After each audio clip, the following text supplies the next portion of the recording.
ল'ৰা ছোৱালী ডাঙৰে নহয়, ল'ৰা ছোৱালী 30 বছৰে হৈ থাকিব বা 28 বছৰ হৈ থাকিব। 28 বছৰীয়া ল'ৰা এজনক ৰিটায়াৰমেণ্টৰ সময়ত মোৰ ডাঙৰ ল'ৰাটোৰ বয়স হ'ব 28 বছৰ। আগতে ৰিটায়াৰমেণ্টৰ সময়তে আমাৰ দেউতাহঁতে বা আমাৰ বাকীসকলে নাতি দেখাই পাইছিল।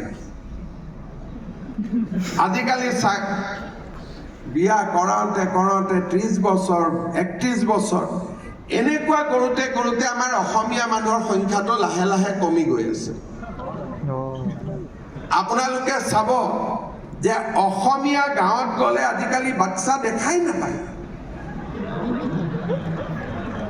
অৱশ্যে এনেকুৱা মানুহ আছে যাৰ ঘৰত 8টা 9টালৈকে আছে, সেইটো এটা বেলেগ কথা। কিন্তু দেৰিকৈ বিয়া পাতোতে আমাৰ অসমীয়া মানুহৰ সংখ্যাটো নোহোৱা হৈ যাব, আমি পৃথিৱীৰ পৰা নোহোৱা হৈ যাম। আৰু মই কিছুমান জেগাত গৈ কওঁ যে 2টা 3টাতকৈ সন্তান বেছি জন্ম নিদিব। এতিয়া অসমীয়া মানুহক ক'বলগীয়া হৈছে, ভাই বিয়া পাতিছ যদি সন্তানটোতো জন্ম দে কমচে কম এটা। 2টালৈকেতো জন্ম দিব লাগে।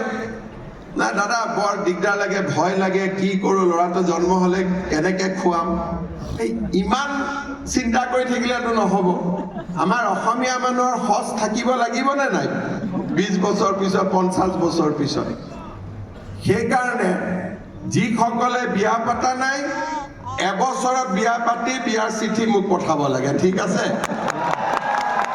আৰু যোনে এবছৰ 2 বছৰ বিয়া পাতি চৰকাৰী চাকৰি নাই বুলি সন্তান জন্ম দিয়া নাই, তেওঁলোকে ইমিডিয়েটলি সন্তান জন্ম দিব লাগে।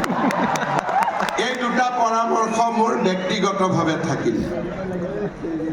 আজি আমাৰ